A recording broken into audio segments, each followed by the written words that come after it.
Hello, everyone. Once again, it's your girl working out with Wanda, but we are focused on health, body, mind, and spirits. Um, and hopefully you saw part one, but listen. I am so honored once again for part two with you, That's Adante. awesome. But anyway, so offline we were having this conversation. I want to jump right into it. So catching everybody up to speed, he just gave a great analogy in part one, talking about understanding what death is and that we're all expected to cross this line. And crossing this line is something that we definitely can't control in a sense. It's something that it has to happen. Right. And so we both in segment one, I was talking about the loss of my father, and that's when I started seeing the difference in people in a good way. Right. But you were sharing your experience of loss of losing your dad. Yeah. Can you kind of share that if you? Okay. If Um. So my dad was a very unique individual. He was very unique, and our relationship was unique in the sense it wasn't like a traditional father son relationship. uh-huh. Um. And but I love him like he was there every day of my life. Gotcha. He was actually a pretty awesome dude. He helped start the he started the early childhood development program in Milwaukee.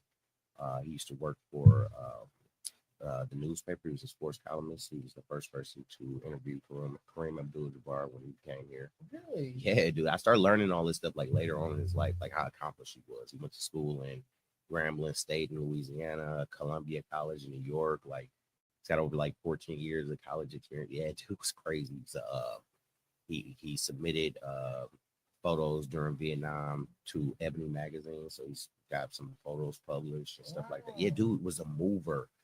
In 1976, he ran for president. He actually have the clippings at home where he was in the paper as a presidential candidate, right? Wow. And I got the official letter from Madison. They denied um, his him running, but he made the attempt. And when they told him what they was denied on, it was like, you need this. And then and he went and got the book. Like he was gonna continue to pursue it. And I asked him a question. I said, Pops, since 1976, I was like, the racial climate outside was still pretty bad. Like, Right. why would you run a race you know you were gonna lose? And he just said, well, I wanted to show my people how free we really were. You know what I mean? Like, man, that's gotta take some gall to Yeah. go up against something knowing, but the message in it behind it was important for him. Absolutely. So I'll give you a little backstory on who he was before I tell you about the end of his life. Yeah.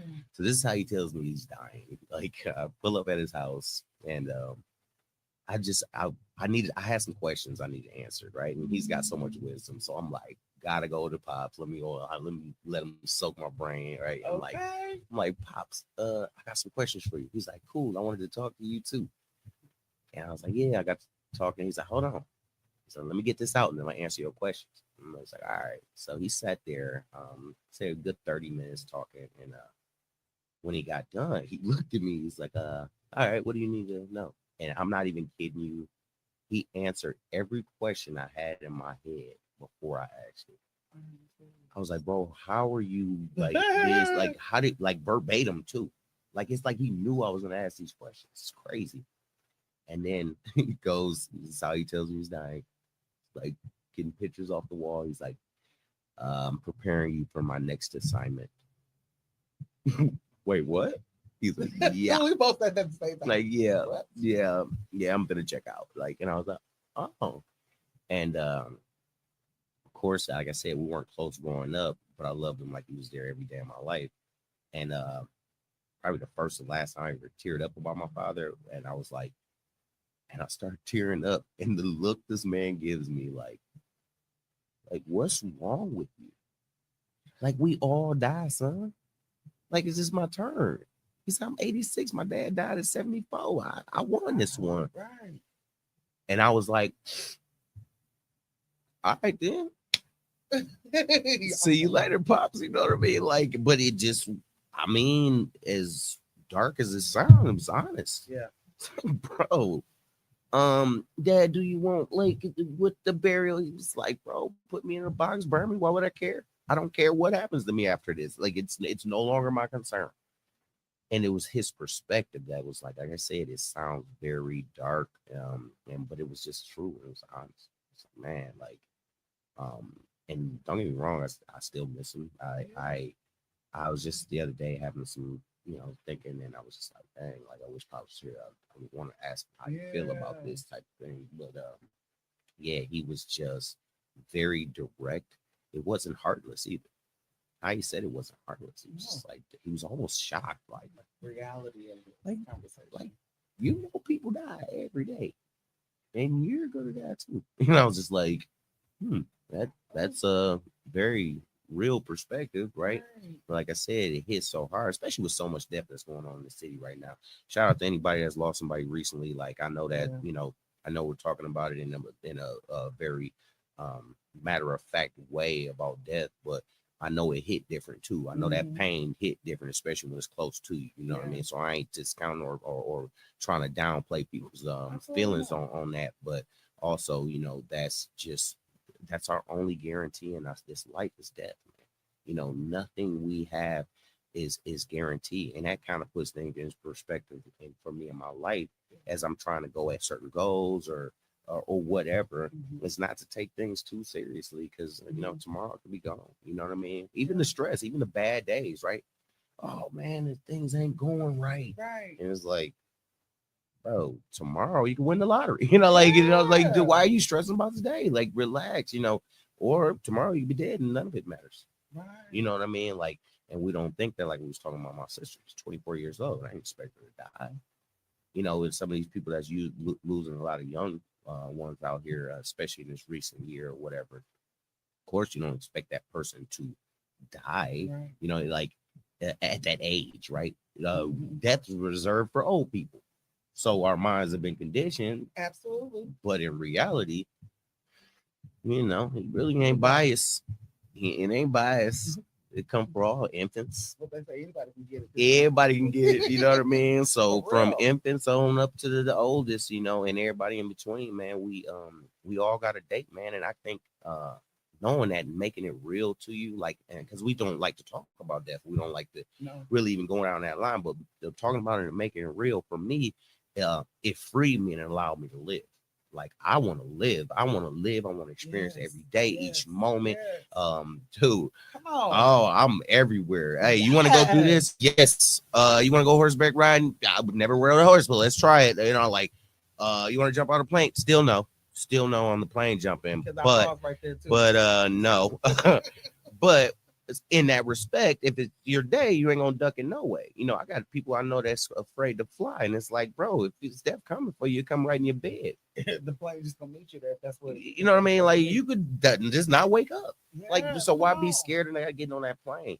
So like I said, having death be so real, me seeing it in the context I see it in, it's freed me up to live fully too. I take advantage of every moment I can on this planet. Like, dude, if I, someone calls, hey, let's do this. If I'm feeling it, I'm going.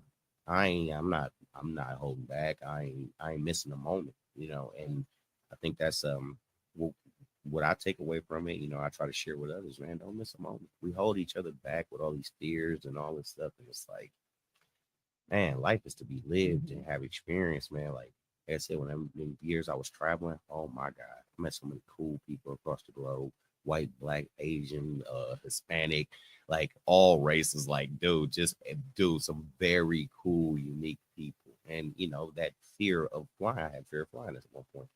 And I remember getting on that plane the first time, and I was like, this is it. And I was like, dude, you just signed up for a job where you got to go on the plane like more Right, often you than better not. You get better off. get over this Right, real and soon. quick. Yeah. So, all right, here we go. But able getting over that fear.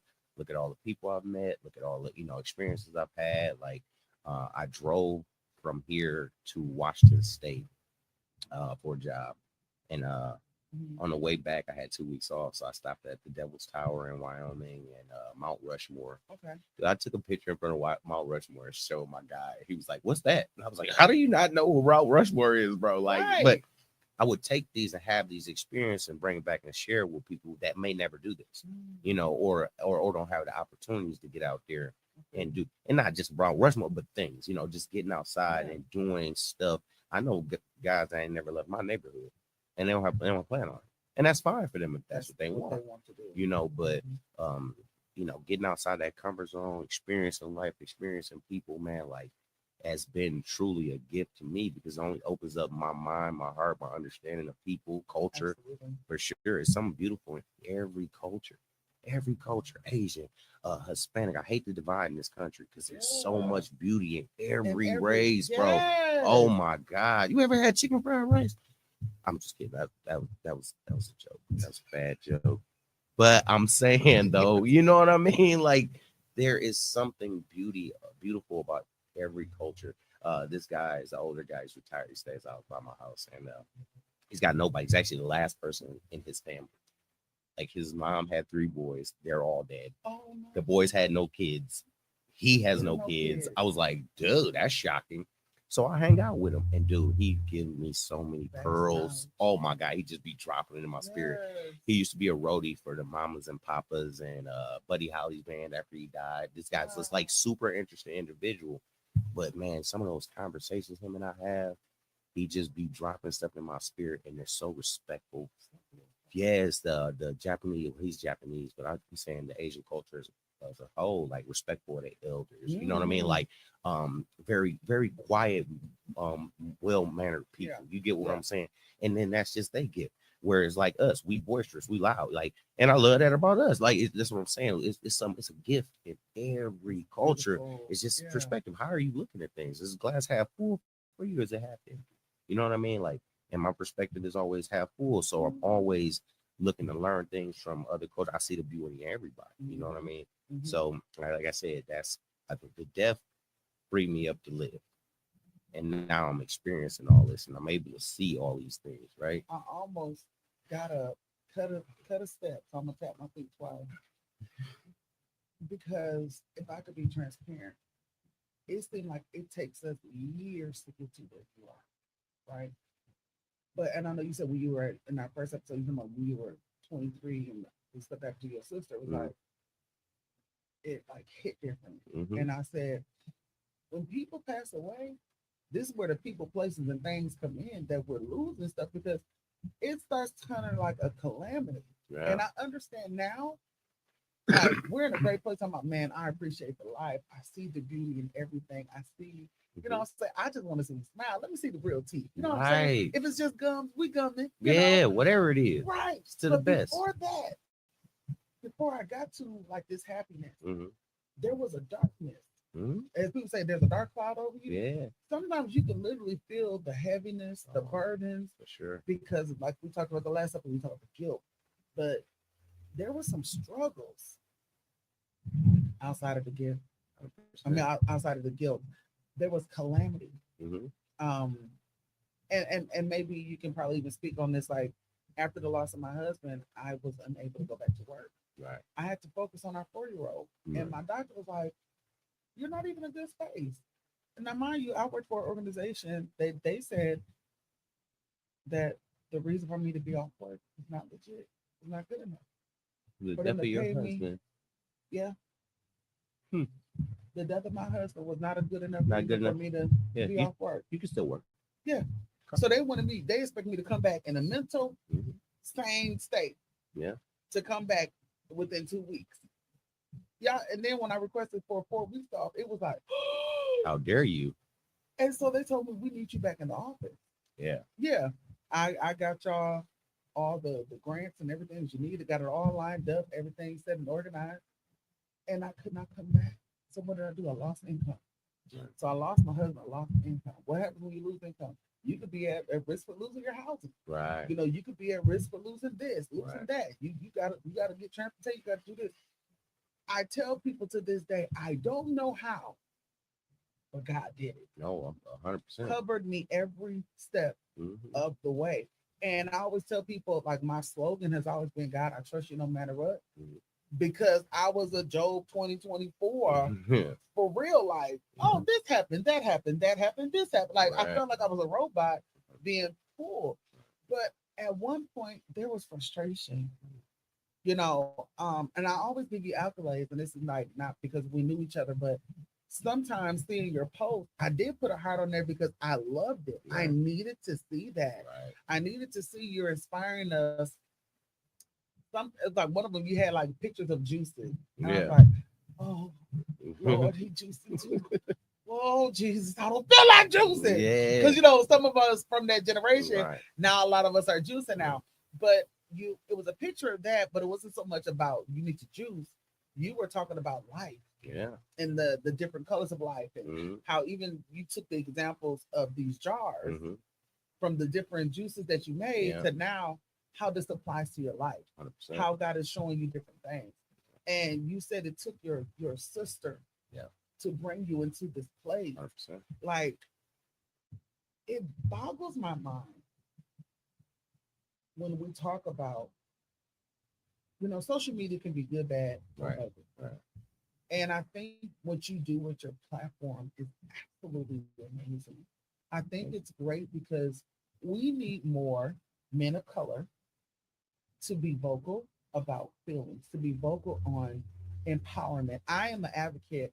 My husband and I were definitely when it came to the youth, but we believed in educating, advocating, and empowering. And with the homeless population, my husband worked with group homes and homeless population. I just kind of left the medical Right. uniforms to mental health homeless population. Okay. And so many were lost. Mm-hmm. So many deal with rejection, rebellion.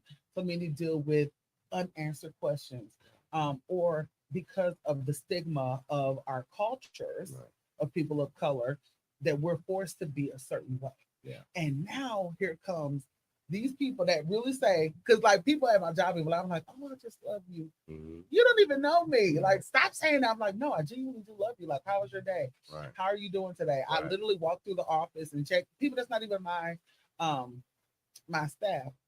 How are you doing today? You good? Because you can just feel when people but aren't like, together. and think about that. Like, so if you're like, I just love you, and their response is, why you say that? Like, they kind of suggest something going on with them, right? More so than you, right? Like, dude, I'm just trying to show you some love, just on a general level, because we all need it every single day, right? We all go through pain, struggle, hardships. Man, we need encouragement. We need to encourage one another. Why not walk around in that spirit? Why walk around with that sad face on? What's funny, and I'm gonna touch on what you said about how you deal with death after, right? With the aftermath. And what's crazy, because everybody we all handle it differently. Yeah. What's crazy is for me, my dude, it made me tighten up. It made me want to get my stuff together. Like like you said, like you was dealing with it, you like kind of fell in all depression. Whereas for me, I'm like, okay, well, the only way to get back to her is kind of clean up my act. So let me get, dude, I got a job immediately. I didn't want to see my mom cry anymore. I was in the streets at that point. I didn't want to see my mom deal with no more loss. So I got a job. I stopped kind of, I still knew my friends, but I just, because of the job alone, it separated us to some degree, because I ain't on the block all day. I'm at work. So I started seeing them less and less. 2 years later, I ended up having my first daughter, and I ended up eventually having a second daughter, got married and all that stuff. But it made me want to be a better person. And like I said, that's just the route I took for my healing. You know what I'm saying? But like, yeah, I get it. And then everybody was watching me because they knew how close our relationship was. And I mean, you guys see me today in the suit and tie, and yeah, it looks good. But I mean, I wasn't always this dude. So like they was really worried about me going off the deep end and harming others and myself, and man, like really, like, what do they call it, crashing out, like crashing out for real.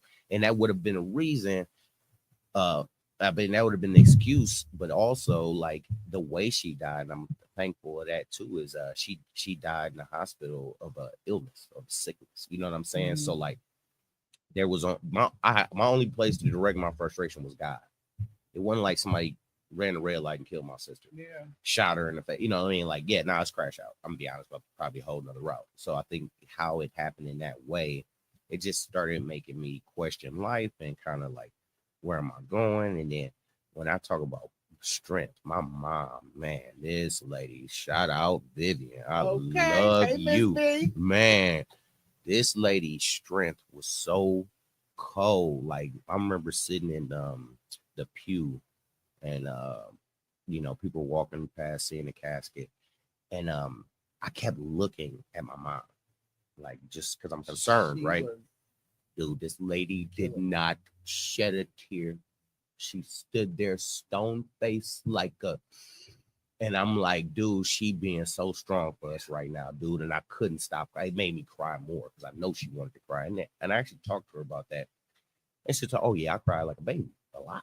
She's like, but in that moment, you know, I had to show strength. I got y'all, you know. There's times in life when I go through my down periods, I look to her and her examples of strength like that. You know what I'm saying? So, like I said, like we all go through it and we experience it different. But it was just crazy, like how she just showed that resilience in that moment. This is her firstborn too. Yes. And my mom, like, groomed my sister. My sister was our mom too. Like she was the extension. Yeah, 100%. 100%. We saw that. Dude, my mom told me a story about my sister. She said my sister was 6 years old. Me and my little sister wanted to go outside and play. My younger brother wasn't born yet. And she's like, we want to go outside. And my mom wanted to take a nap. She's like, later on. And my sister is 7 years old. Goes, Ma, if they want to go outside, I'll watch them. And she was like, okay. She was like, I'll sit on the porch and watch them. So my mom said, okay. So she let us go outside. She said she didn't go to sleep. She watched her out the window. And my sister would not budge off that porch. She just watched. You know what I mean? Like the direction she like, dude, she's like, I knew she was special. You know what I mean? Just like how she cared for y'all. And then like, remember Miss Cookhouse? Mm-hmm. She said, dude, your sister, she's like, your daughter will not get on that bus till all her siblings on the bus. Period. She's not going. She counting that head every time. We ain't getting out here without her. You know what I'm saying? So she was an extension of my mom, my mom's authority. And then saying that to say, I know that hurt her. You know what I'm saying? That's a she can't replace that, you know, and like for all of us, you know, so to watch her be strong when, oh my God, it breaks people. Oh my God. Yeah, St. Francis High School. Dude. Here, all of us were just sitting there. And then when we walked by your mom, oh my God, and to see her like this whole just regal, like we just all breaking down even more, like, you know, and you hearing all the things that the church was giving her in honor of her. You know, it was a store or something that they were giving in her name. Yep. And bookstore. Like, the bookstore, yes. And I'm just like, yeah. Is it just me? But it was packed in there because of the impact. Yeah, she made to people. It's like over 300 people. Yes, it was packed. Yeah, it's crazy for a 24-year-old. For a 24-year-old, like that is insane. You don't have people, and a lot of times, if someone passed away under 40, right, it's well, you know, like you say, oh my goodness, this is a shock, right, unheard of, right, and to even be like, I think I just had a viewing for my husband, right, but it was just so many people, and we thought of people just going to walk in, walk out. No, it was packed, in that place. You just had, you know, people stand over here, stand over there, and I was just like, Lord, I can just imagine the impact these people gave. My father, they had to sit people in the basement of my grandmother's church because it was overly packed, we done overhit capacity. Where are we gonna put these people at, kind of thing. Right. But it's something that you're saying, there's an impact, an impression that we leave on earth. Yes. That when we die. Yes. We want people to still show, and like you said, you learn so much about your dad from other people telling you about things that in your lifespan, sometimes you didn't know, or you didn't know, but they gave you all this vast knowledge. The impact of what people do today, oh my God, affects the tomorrow. It definitely does, man. Like for real, my It's crazy. After she died, like very shortly after she died, I'd be out and about in traffic, and people would be like, "You sound to a brother." I'd be like, how you know that? They're like, y'all look alike. I'm like, yes. I have a mustache. She's lighter than me. They're like, yeah, but what's crazy as I saw a picture of us when we were younger, side by side, I'm like, wow, like I never had really saw it because you don't see it looking at somebody, right? Like, so I'm like, yeah, we did, but always positive things they would say. Like, man, your sister had, she did, yeah. And that feels good, man. Like when you live a positive existence, man, and people can't say nothing but good about your character, your name, you know what I'm saying? Like, and that's the thing, especially the culture we live in now. We so consumed with having stuff and then letting that be the value, right? Like, oh, I got the nice car, I got this, that, but we don't do no work on the inside, no work on your true value, right? Your character, you know what I'm saying? We do less work on that, but the outside look great. Come on. Oh, you're $1 million, and that's cool. I'm not knocking people who do that, but so anybody that's listening that deal with cars, right? Like you building you an old school, you don't slap the paint on in the rims first. You work on the inside. You get the engine right. You get the transmission right. You know what I mean? Like, so inside, like work on your heart, work on your character. You know, like how you address people, how you treat one another. You know what I mean? Like, and that shines out, and then it shines from the inside out, man. Like, and it's official. You know, when you see a guy and he got his old school and it's done right, you know it's done right, bro. So. And you know when dude got a trapper with some good paint, you know. So and some of these people I feel like their life is they a trapper with good paint. Like you got good paint, your rims is nice and all that, but man, you know your guts ain't done. You know your car cutting off at the light, man. You know, but you won't stop and fix this stuff. So it's cool to have all these material things, but also all those things pass away too, right? All this stuff pass away too. You know, we so concerned with building legacy. Oh, I'm trying to run up a bag and dude, I know we need finance. I know we need money, but I'm saying we'd be so concerned with having an abundant amount that like, so what it just to leave it to somebody? Oh, I want to make sure my kids got it. And then your kids go crazy with the money you left. You know what I mean? Or brings more harm to them than good. Like you don't see that side of things. So I said, work on the things, the character, the inside. And you got that. And then when you do leave these places, now my sister legacy lives. Man. Through people that knew her and speak about her, you know what I mean, and they ain't got nothing but good stuff. Even men, like good. Even the men that we knew from our neighborhood, man, your sister was, man, she was wife material. She was this, she was that, man. That make your soul feel good to hear that when people say that thing about your people. You know what I'm saying? Like, man, you know. So, like I said, man, I think we need to do more focus and work on the inside and just let it shine from in and out versus. You know, the glimpse, the glam, and all that stuff. And honestly, a lot of these people that had these things be miserable. Exactly. I just starting to learn that, like, man, that stuff don't bring you no happiness, man. You ever got a new car? Mm-hmm. After you know, you couldn't wait to get that new car, right? He was like, oh, then you jump in, you like, yeah, don't get excited. Yeah. Then like 3 months later, you like, I'm so sick of this guy. Yeah, or even if it ain't sick, it's just the allure of that wears off. Now you need something. I need something else new, and that's where we keep going because we searching for joy and happiness outside of self, right? When you can sit with yourself, like I go to the lake every morning. I do my lake walk. I get up, go get my coffee, go down to the lake, and I wake up, right? And I'm like, dude, like today, like. Walking down the stairs, like these deer, like hanging out on the side of the road. I'm like, this is crazy, right? Like the deer stay like next door to me, they neighbors, right? Like, you know what I'm saying? And then like they got blue jays and cardinals, the real red bird. Like I'm just flying in my space. Like I'm like, this is crazy, right? Like I go down here and I'm just noticing the sunset and the sunrise. You know what I mean? Like, and I'm looking at this beautiful view, and I'm like, oh. Like this is what fills me today, right? Like, and it's so simplistic. Like, why is this giving you so much joy, right? I can't hold this. I can't put this in my house, right? Like, it's not stuff, but for some reason it fills me. Just these simple things give me joy in life, right? And I'm okay if I don't have that thing. I'm okay if I don't have that stuff. Yeah. If I can't build a structure or a monument in my name, I'm okay with that. And, you know, others, you know, I'm not telling you how to live your life. That's what you do, but I'm just saying I'm doing the work from the inside out. You know what I mean? Like I'm leading with love every single day. I try to show people love. I try to always be an encouraging person to everybody I meet. whether I know you or not. You know what I mean? I speak, like I told you today, I was like walking past these two old guys were sitting out there. Next thing you know, we get to talking to him. I was just commenting on his suit coat. Next thing you know, we talking about God.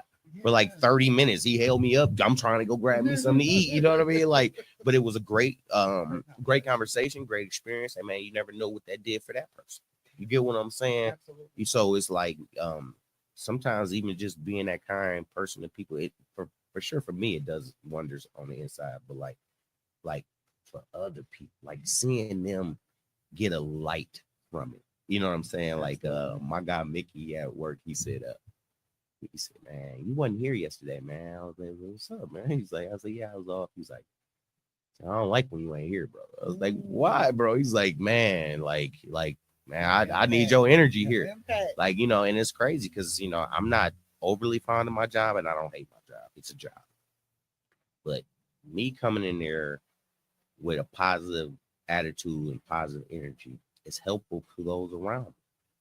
Right? So it's like so much, so important to do the inside work, man, and lead with love, and you know, always try to be be a good person to people. You know what I'm saying? Just be true to yourself. You know what I mean? Like that's who I am as a human being. I love people, and I want to always lead with that every single day. And see, that's how I'm going to end it today, because you just told us ensuring that our life is impactful. We got to work from the inside out, not from the outside in. And that we should and must always lead with love, so that we can be peaceful. And with that, people, this is why you need to book him, have him come.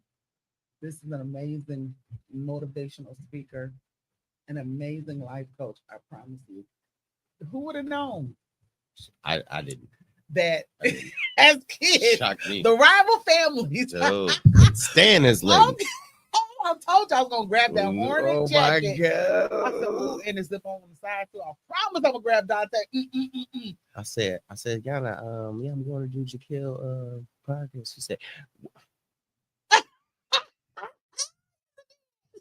he said, no, I'm just kidding. Right? I was like, yeah. I'm like, bro, for real, that we were kids. Like, knock it off, like, right? We done grown now. But even better, right? Like how it all come back around, like you said earlier. You know what I'm saying? Like we grow up, we realize, you know, y'all was the first family. Like, you know, we went to church as kids, right?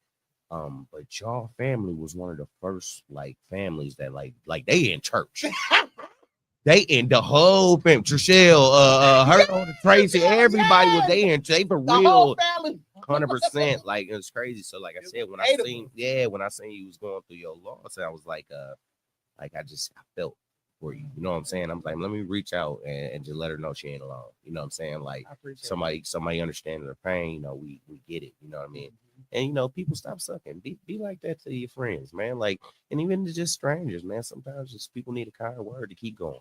That's all we need somebody. And so I thank you so much. Always I promise y'all, he is Mr. Washington is absolutely amazing. And I could definitely see the growth with you and the relationship that you have with God. And he's just pretty much telling us, hey, Jesus in therapy is an amazing thing. You should grab hold to it. Love, it doesn't hurt to love. It's more action to hate in our hearts. So with that being said, y'all, you know what I was telling you, you won't give up. You will not give in. You will not abort what has been predestined, what's been said over our lives. We will fulfill our purposes. And until next time, thank you all for joining us. Thank you. I'm gonna keep saying thank you. I'm gonna make a post all that give you the slap jar. Thank you very much. Y'all have a good day. That's great. I appreciate you having me. This is it's just different, right? Like it's out of the comfort zone, but also not really because I like talking. I can't wait. I can't wait. I can't wait to, you know, like I always tell people, like, some people work behind the scenes and we have other people. Yeah, so it's a lift on. Because I was in here talking to you guys. But